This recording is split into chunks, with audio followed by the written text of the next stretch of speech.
Hello everyone, आप सभी का हमारे चैनल पे स्वागत है बच्चों। आशा करता हूँ आप लोग अच्छे होंगे और आपकी पढ़ाई अच्छे से चल रही होगी। आज के इस वीडियो में हम क्लास 10th की जो नई एनसीईआरटी बुक आई है ना, जिसके आधार पर चैप्टर नंबर 13 के जो मोस्ट इंपॉर्टेंट ऑब्जेक्टिव क्वेश्चन है वो मैं आपको बताने जा रहा हूँ। देखो, मैंने पूरी नई एनसीईआरटी बुक कंप्लीट करा दी है और सब्जेक्टिव भी करा दिया है। अब इसके जो ऑब्जेक्टिव क्वेश्चन है वो मैं आपको बताने जा रहा हूँ। एक बार प्लेलिस्ट जरूर चेक कर लेना दोस्तों। बिना किसी देरी के वीडियो को हम स्टार्ट करते हैं। तो पहले क्वेश्चन में आ जाते हैं। हमसे क्या बोल रहा है कि ये जो संख्या हमें दे रखी है ना, इन सभी संख्याओं में हमें देख के बताना है कि बहुलक क्या होगा। बहुलक क्या होता है?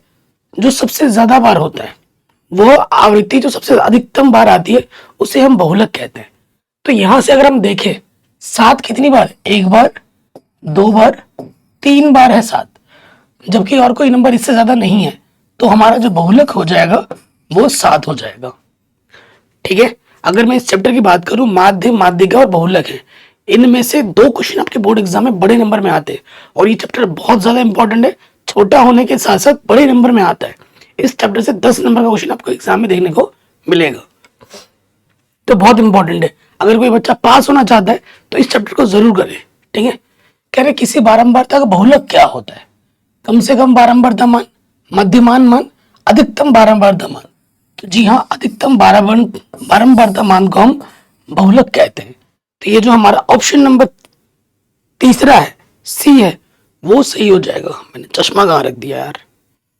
चलिए अगले क्वेश्चन पे आते हैं कि ये जो संख्या हमें दे रखी है, माध्यिका निकालनी है। माध्यिका, तो जब भी माध्यिका निकालनी हो तो हम क्या करते हैं? आरोही क्रम में रखते हैं। किस क्रम में रखेंगे? आरोही क्रम में। बिना आरोही क्रम में रखे माध्य नहीं बनेगी। सबसे पहले क्या है, देखो, एक, एक के बाद है दो, दो के बाद है तीन, तीन के बाद है चार, चार के बाद है पांच, फिर छह और फिर सात। ठीक है। माध्यिका मतलब बीच वाला। सिंपल सी बात बताऊं तो यहां पर गिन के देखो, विषम संख्या है, तीन इधर और ये एक। तो जब विषम होता है ना, तो क्या करो, उतने बराबर उधर रखो, इतने बराबर। मैं कुछ फॉर्मूला बता ही नहीं रहा हूँ, सिंपल ट्रिक बता रहा हूँ। जितने इधर होगा उतना उधर होगा, बीच में एक पद बचेगा, वही आपकी क्या हो जाएगी? माध्यिका। विषम वाली स्थिति में। ये केस किसका है? विषम का है। अभी मैं सम का भी बताऊंगा। ठीक है। ये विषम वाला है, तो तीन इधर होगा, तीन उधर होगा, बीच में बच गया चार, तो चार आपकी माध्यिका होगी। ठीक है। अगर सपोज करो यहाँ आठ आ जाता, यहाँ सपोज करो आठ आ जाता, फिर केस बन जाता किसका भाई? फिर केस बन जाता सम का। ठीक है। सम की स्थिति में क्या होता है, तुम बीच में नहीं बता, इधर तुम्हारे फिर चार और इधर तीन, फिर बात नहीं बनेगी। फिर एक नहीं दो पद आ जाएंगे बीच में। सम की स्थिति में दो पद बीच में आते हैं, जितने उधर होंगे उतने इधर। देखो, इधर तीन है, उधर तीन है, बीच में दो आ गया। बीच में सम की स्थिति में दो आएगा, और जो दो पद आएंगे उनको आपको जोड़ना है और आधा कर देना है। नौ का आधा क्या हो जाएगा? 4.5। तो अगर ये होता तो इसका जो माध्यिका होती वो कितनी होती? 4.5 होती। ये भी मैंने लगातार बता दिया कि जो केस बन सकता है। और मेरा दावा है, ठोक के दावा मैं बोलता हूँ कि मैं जो क्वेश्चन कराता हूँ वहीं से क्वेश्चन एग्जाम में बोर्ड में मिलता है। ठीक है। इसे टाइप के मिलते हैं। अगला क्वेश्चन है भाई, प्रथम पांच पूर्ण संख्याओं का माध्य ज्ञात कीजिए। प्रथम पांच पूर्ण संख्या क्या कौन सी होती है? 0, 1, 2, 3 और 4। ठीक है। 1, 2, 3, 4, 5, जितनी संख्याएं होती है उन सबको जोड़ते हैं माध्य निकालने के लिए, और उतनी संख्याओं से हमें क्या करना होता है? भाग देना होता है। ऊपर जोड़ो, ये हो गया आपका 4 और 3 7, 2 9 और 1 10, 10/5, 5 से काटोगे 5 दूनी 10। तो हमारा जो माध्य मिलेगा हमें वो कितना मिलेगा? 2। ठीक है। हमें हमारा माध्य कितना मिलेगा? 2 मिलेगा।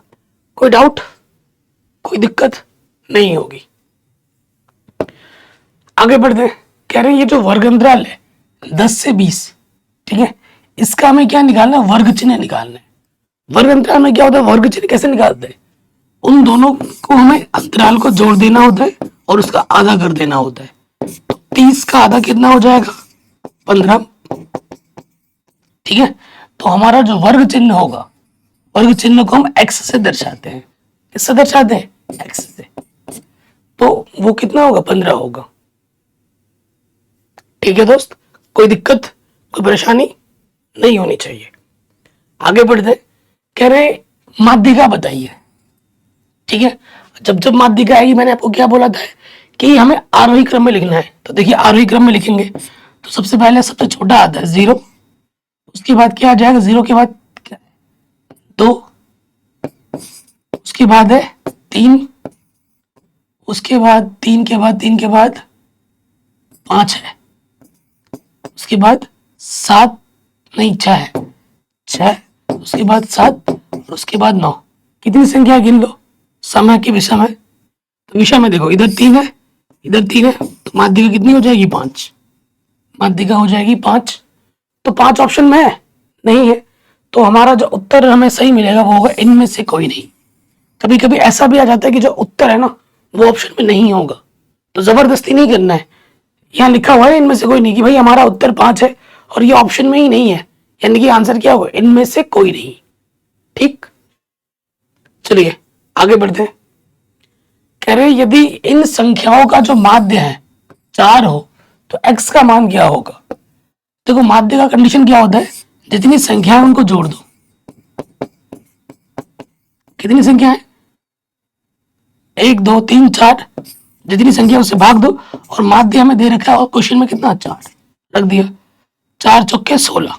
अब इनको जोड़ो और 4 और 5 9 और 3 12, 12 प्लस x, 4 गुणा 4 16 प्लस के 12, इधर आगे क्या हो जाएगा माइनस के 12, घटाएंगे तो उत्तर हमें मिलेगा 4। तो ऑप्शन में आ जाओ, 4 कहीं दिख रहा है, बिल्कुल दिख रहा है, तो ऑप्शन नंबर ए हमारा बिल्कुल सही हो जाएगा। ठीक, कोई डाउट, कोई दिक्कत नहीं होगी। आगे बढ़ते हैं। कह रहे हैं ये जो संख्या आपको दे रखी है पी क्यू आर, 3 संख्या है, इनका जो माध्य है ना निम्नलिखित में से क्या होगा। माध्य निकालने के लिए क्या होता है, माध्य क्या होता है कि जितनी संख्या उनकी उनको जोड़ देंगे, पी है क्यू है आर है, और जितनी संख्या होगी उससे भाग दे दो, तो हमारा माध्य होगा P plus Q plus R बट्टे 3। तो ऑप्शन नंबर हमारा जो डी है वो बिल्कुल सही हो जाएगा। ठीक है, आराम से बन रहे, आगे बढ़ते हैं। कह रहे प्रथम 5 प्राकृतिक संख्याओं का माध्य लीजिए। प्रथम 5 प्राकृतिक संख्या माध्य बताना है।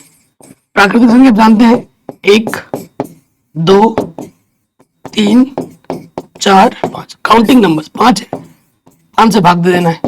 तो देखो और यहां से हो जाएगा 5 और 3 8, 2 10, 14 और 1 15, 15 के बट्टे में 5, 5 3 15।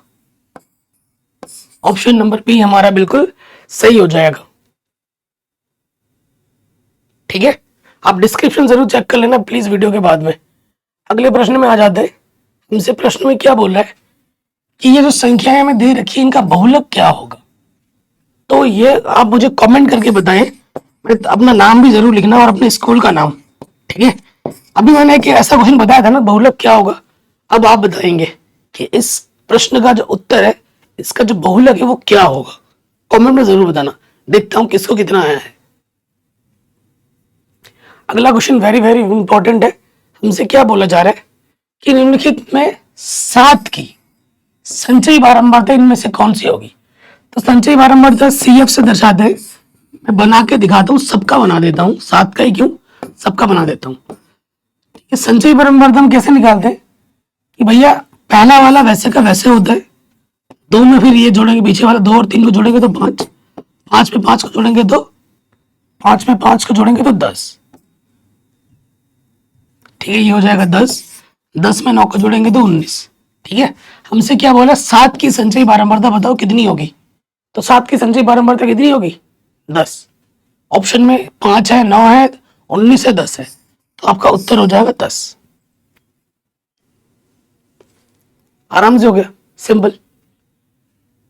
कह रहे हैं ये जो आंकड़ा है, ठीक है, परिसर बताना है। परिसर क्या होगा इसका। तो भैया परिसर क्या होता है, अंग्रेजी में इसको रेंज कहते हैं। परिसर मतलब सबसे बड़े मान में से ना आपको घटा देना होता है सबसे छोटा मान।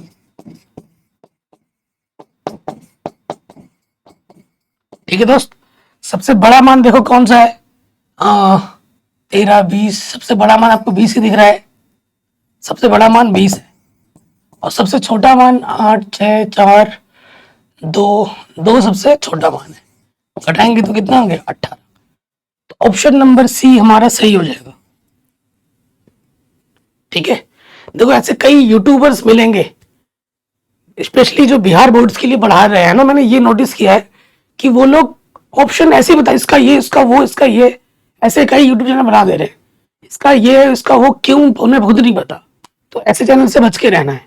ठीक है, मैं किसी का नाम नहीं ले रहा हूं, लेकिन अगर कोई ऐसा करवा रहा है तो उनसे बच के रहो। ठीक है, कह रहे निम्नलिखित वितरण में बहुलक वर्ग कौन सा है। बहुलक वर्ग के बारे में आपको बताना है। तो देखो ये जो बारंबारता है हमें देखनी है, सबसे बड़ी बारंबारता 15, 20, 25, 15, 45, यहां दिख रहा है हमें सबसे बड़ा 45। ठीक है ना, तो 45 के ऊपर ये जो वर्गंतराल है ये हमारा क्या है, बहुलक वर्ग है। क्यों बहुलक वर्ग है, क्योंकि इसकी बारंबारता सबसे ज्यादा है। 40 से 50 के बीच जो आने वाले आंकड़े हैं वो 45 बार है, सबसे अधिकतम है। ठीक है, 45 से ज्यादा है, तो हमारा आंसर हो जाएगा 40 से 50। ठीक, कोई दिक्कत, कोई परेशानी नहीं होगी। कह रहे किसी वितरण में माध्य, बहुलक और माध्यक में क्या संबंध होता है। ठीक है, ये क्वेश्चन एग्जाम में हर बार आता है और या तो ये आ जाएगा या इस पर प्रश्न आ जाएंगे, अंकित प्रश्न। तो देखो जो बहुलक होता है ना वो माध्यक का 3 गुना होता है और उसमें 2 माध्यक में घटा देने होते हैं। तो ये जो पहला ऑप्शन है वो बिल्कुल सही है। बहुलक जो होता है 3 माध्यक का 3 गुना और माध्यक 2 गुना करके उसमें घटा देना होता है, तो बहुलक के बराबर आ जाता है। ये जो बहुलक है और ये जो माध्यिका है ये सेंट्रल टेंडेंसी होते हैं। सेंट्रल टेंडेंसी मतलब केंद्रीय प्रवृत्ति को ये इंगित करते हैं। तो इनके जब कोई भी एक आंकड़ा लोगे ना, माध्य निकालोगे, माध्यिका निकालोगे, बहुलक निकालोगे, तो तीनों के मान आसपास ही आपको मिलेंगे। ये नहीं कि एक का मान 50 आ रहा है तो एक का मान 200 आएगा, ऐसा कभी नहीं होगा। अगर एक का मान 50 आ रहा है तो दूसरे का मान या तो 48 होगा या 52 होगा, उनके आसपास ही होगा, ज्यादा आसपास ही होगा, दूर का कभी नहीं होगा। ठीक है, सेंट्रल टेंडेंसी को ये प्रदर्शित करते हैं। माध्य, माध्यिका, बहुलक केंद्रीय प्रवृत्ति को दर्शाते हैं। कह रहे किसी माध्यिका आलेखीय ढंग से ज्ञात किया जाता है। माध्यिका को हम तोरण से भी ज्ञात कर सकते हैं। 14.4 पुरानी एनसीईआरटी में हुआ करता था, लेकिन नई एनसीईआरटी में हटा दिया गया। क्या पता आप ऑब्जेक्टिव में पूछ रहे, तो हम माध्यिका किससे व्यक्त कर सकते हैं, किस आलेखीय विधि से निकाल सकते हैं, तोरण की मदद से निकाल सकते हैं। अगर आपको तोरण के बारे में जानना है तो पुरानी वीडियोस देखनी पड़ेगी। 14.4 ये जो नई एनसीईआरटी बुक में परिवर्तन किया गया है ना, ये बहुत ही घटिया अपडेट है, घटिया परिवर्तन है, मैं सच बता रहा हूँ। इससे आपका नॉलेज बहुत कम रह जा रहा है। हालांकि सिलेबस बहुत कम है, आपके नंबर बहुत अच्छे आएंगे, बट नंबर का क्या अचार डालोगे जब आपको नॉलेज ही नहीं मिलेगा, है कि नहीं। तो मेरे विचार में ये जो एनसीईआरटी ने सिलेबस कम किया है, वैसे आसान सिलेबस था मेरे हिसाब से, और कम कर दिया है। नॉलेज पहले ही कितनी होती थी, अब और कम हो गया है, तो इसमें आपका घाटा है। ठीक है, कह रहे संख्या हमारा 1 से लेकर n तक है, इसका माध्य क्या होगा। ठीक है, तो माध्य 1 से लेकर n तक है, 1 से लेकर n तक सभी संख्याओं को हमें जोड़ना है।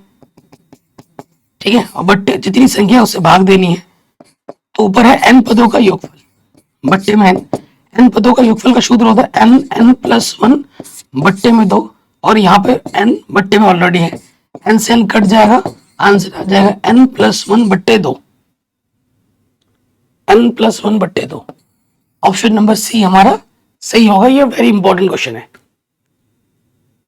ठीक है, आपको मैं ये लगे हाथ ये भी बता देता हूं कि अगर ऐसा लिखा हुआ था 1 का स्क्वायर 2 का स्क्वायर और यहाँ n स्क्वायर तक जाता तो इसे हम सिग्मा n स्क्वायर बोलते हैं, और इसका सूत्र होता है n+1 2n+1 बट्टे में 6।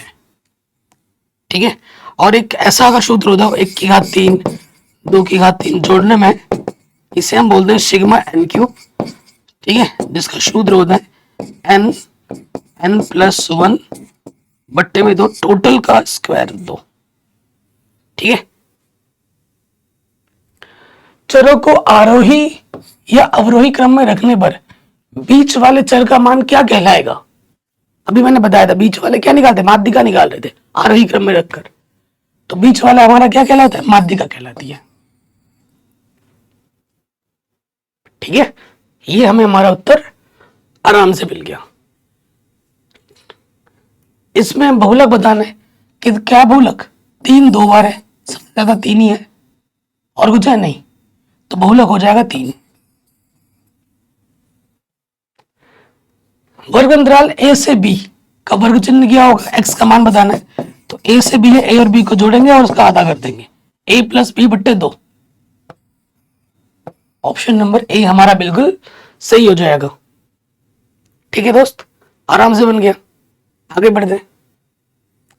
यदि 4 लगातार विषम संख्याओं का माध्य 6 है, माध्य बोला है, ठीक है, तो सबसे बड़ी संख्या क्या होगी, सबसे बड़ी संख्या, अगर मान लो पहली संख्या x है, दूसरी संख्या सम हो या विषम हो, लगातार 2 का अंतर होता है।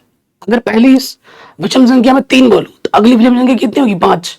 3 और 5 में कितने का अंतर है, 2। लगातार बोल रहा है तो अगला होगा x प्लस 2, इसमें और 2 जोड़ देंगे। ठीक है, अगला होगा x प्लस 4, इसमें और 2 जोड़ दोगे, वो हो जाएगा x प्लस 6। तो सबसे बड़ी वाली तो यही होगी, x प्लस 6। माध्य निकालने के लिए बोला है, माध्य में सबको क्या करते हैं, जोड़ देते हैं। 4 संख्या है, 4 से भाग दे देंगे और इनका माध्य में प्रश्न में 6 दे रखा है। ठीक है, कितने x है, 4x, जोड़ो 10। ठीक है, 10 और 2 12, बट्टे में है 4 और यहाँ है 6, 4 6 24,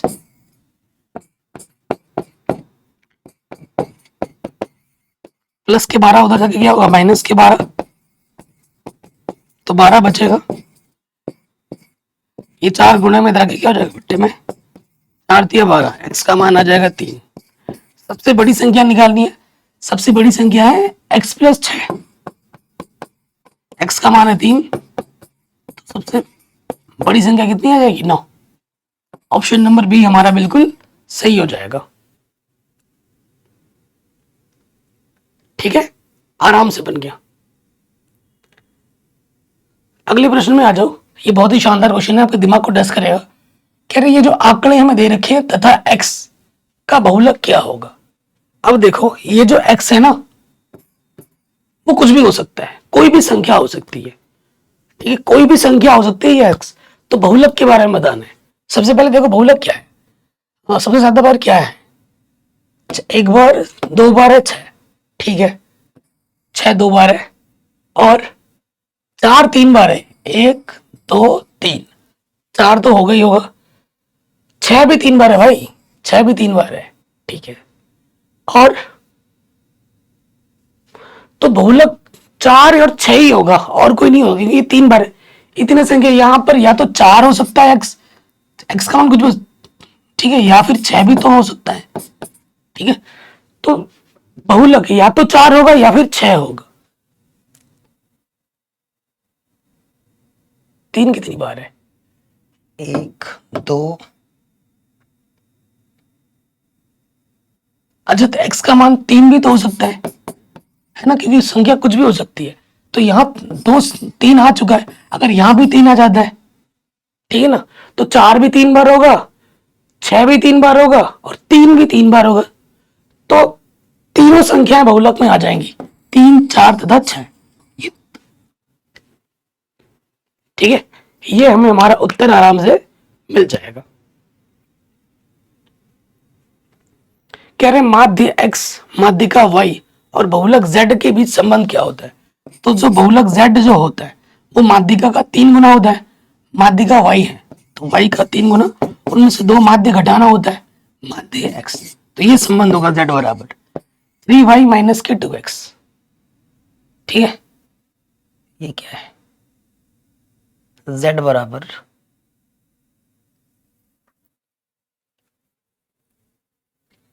ठीक है, अब हल करके देखना पड़ेगा। देखो पहले वाले ऑप्शन में आ जाओ, 3z माइनस के 3y, 3z पहला वाला तो नहीं होगा।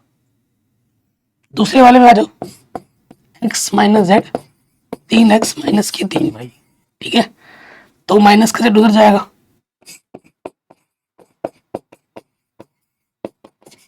ये हो जाएगा प्लस का z, तो z बराबर हो जाएगा 3y माइनस के 2x। ठीक है, तो ऑप्शन नंबर दूसरा सही है। डायरेक्ट नहीं दिया है, लेकिन आपके दिमाग को टेस्ट करने के लिए दिया गया है। इसको सॉल्व करोगे तो ये आपको मिल जाएगा और ये ऑप्शन हमारा सही होता है। कह रहे हैं दिए गए आंकड़े जो है 105, इसका माध्य क्या होगा?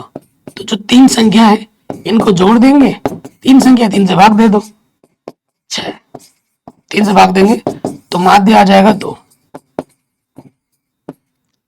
कितना होगा दोस्त? माध्य हमारा हो जाएगा 2। फिर से माध्यिका निकालनी इन संख्याओं की, तो आरोही क्रम में लिखेंगे। ठीक है, सबसे पहले आ जाएगा 4, फिर 6, फिर 7, फिर 8, फिर 9। इधर 2 संख्या है, इधर 2 संख्या है, विषम है ना, तो माध्यिका हमारी क्या हो जाएगी? 7।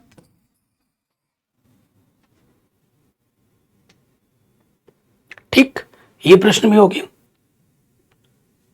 अगला प्रश्न है, इन सभी संख्याओं का माध्य 10 है, तो x का मान क्या होगा? माध्य बोला है ना, 6, 8, 9, x और 13। कितनी संख्या है? 1, 2, 3, 4, 5, 5 से भाग देंगे। इनका माध्य हमें 10 दे रखा है, तो इस क्वेश्चन को हल करके x का मान कितना होगा बताओ कमेंट में। थोड़ी देर पहले किया था ना मैंने, ऐसे ही क्वेश्चन थोड़ी देर पहले किया था हमने, तो मैंने तो बता भी दिया क्या क्या होगा। अब इसको हल करो, कमेंट में अपना आंसर बताओ कि कितना होगा। ठीक है, प्रथम 5 विषम संख्याओं का माध्य। 5 विषम संख्या क्या होती है? 1 पहली विषम संख्या, 1, 3, फिर 5, फिर 7 और फिर 9। माध्य निकालना है, सबको जोड़ के 5 संख्या 5 से भाग दे दो, तो देखो 7, ये आपका हो गया 10। ठीक है, ये हो गया आपका 20 और ये 25, 25/5, 5। तो प्रथम 5 विषम संख्याओं का माध्य होगा 5। तो आशा करता हूं, क्योंकि इस चैप्टर में ज्यादा एमसीक्यूज टाइप के होने के नहीं, जो बताया उन्हीं में से ही आएगा, बाहर से कुछ नहीं आएगा, नहीं एनसीईआरटी बुक के आधार पर। तो ये मेरा दावा है कि आएगा तो इसी टाइप का आएगा और यहीं में से ही आएगा, और या फिर और असल फॉर्मूले वाले कुछ दे दे। ठीक है, कि एफ क्या होता है, ये इस टाइप का कुछ फॉर्मूला दे दे, फॉर्मूला का कुछ पार्ट मिसिंग हो वो दे दे, तो वो तो आपको ऑलरेडी याद होगा। ठीक है, तो बाकी मैंने सारे चैप्टर ऑलरेडी पढ़ा रखे, सिखा रखे, लिंक्स मिलेंगे डिस्क्रिप्शन में, एक बार डिस्क्रिप्शन जरूर चेक करें। ठीक है, और बाकी सभी चैप्टर के ऑब्जेक्टिव क्वेश्चन करा रखे हैं, वो सारे ऑब्जेक्टिव आपको मिलेंगे प्लेलिस्ट में, जो मैंने ऑलरेडी डिस्क्रिप्शन में डाल दिए। वीडियो को हर अपने दोस्त के साथ शेयर करें, और आपको किस टाइप की वीडियो और चाहिए हमें कमेंट में बता सकते हैं। जय हिंद, अपना ख्याल रखें, मिलते हैं आपसे नई वीडियो में।